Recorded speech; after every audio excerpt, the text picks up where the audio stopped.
Stop! Camera!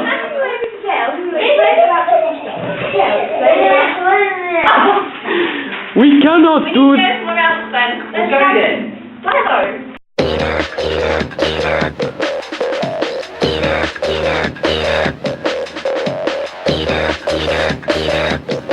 Now, the first thing you need to know before even starting to sing is the correct posture. Firstly, Dan will be demonstrating some bad posture for us. Now, how you should be standing is with your back straight, your shoulders relaxed, and your feet in parallel. Good work, Dan. Now that we have our posture sorted, it is time to move on to how you should be breathing. When breathing normally, you will often find that it is your chest that expands and contracts. This is an example of bad breathing. When singing, we should be abdominally breathing, which is also known as diaphragmatic breathing. Give it a go. If you put your hands on your abdomen, you should feel it expanding and contracting. Now, let's move to some breathing exercises.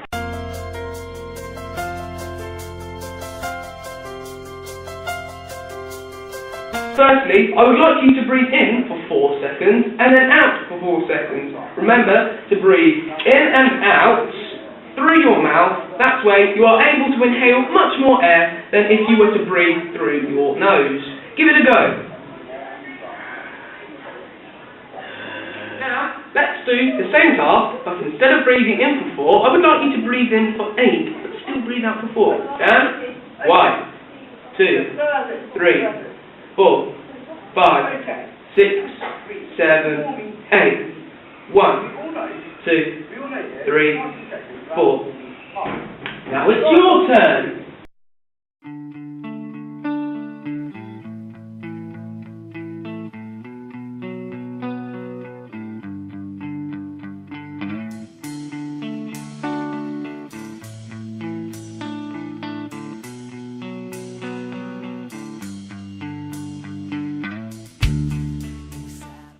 And then turn the breath into a lip trill. This is done by increasing the pressure of our air that is being blown out. Dan? How to correctly breathe while singing. That is breathing finished. Now it is time to move on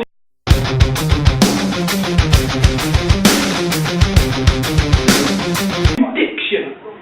I am the very model of a modern Major General of information, vegetable, animal and mineral. I know the kings of England and I quote the fight historical, from Marathon to Waterloo, in order categorical.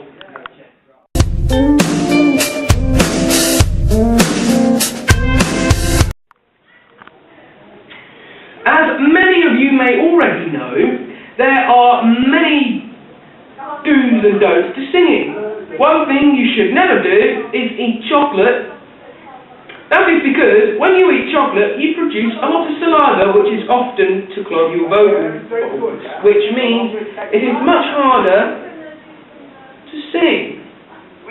A key thing that you should do is drink plenty of water. This will wash away any remains of food from your vocal folds and allow you to sing more freely.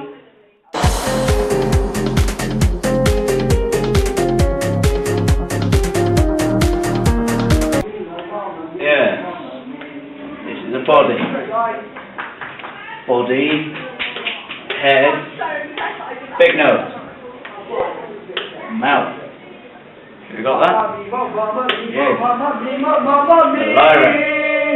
Larynx or whatever it is.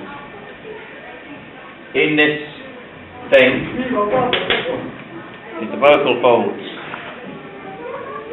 Towards the top is the vocal folds itself. The middle, glottis. The outside of it, laryngeal wall, and underneath it's the rear end. So air comes in through the mouth and into the lungs. When going out, it goes out the mouth.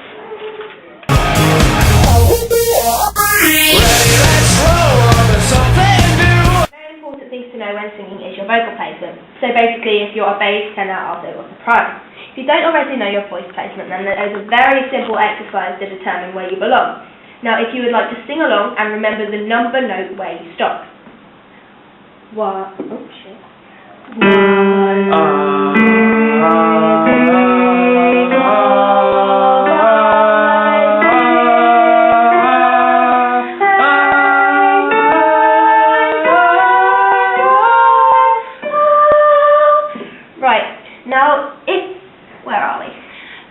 If you are only able to comfortably sing up to note 9, then for you lads that means you're a bass, and for girls that's an alto.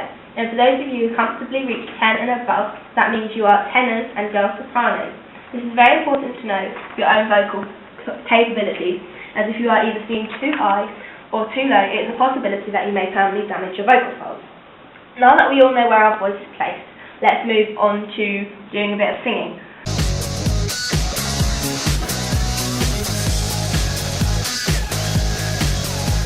Let's start with some R's. Now pick a note that is in harmony with your neighbour and after the fourth, project that note on an R sound as loud as you can without shouting. Okay, go on.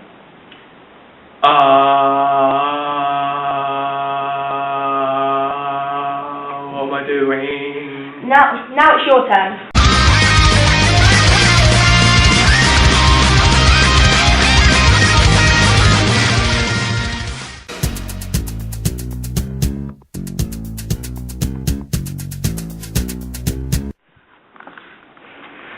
Well done. Now let's try the same, but instead of R, let's try an oo.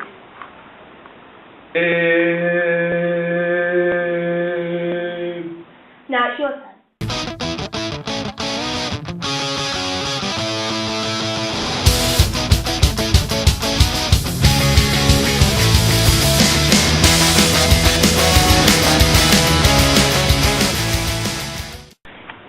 If you don't warm up, then you could end up straining your voice, which could end up being quite painful.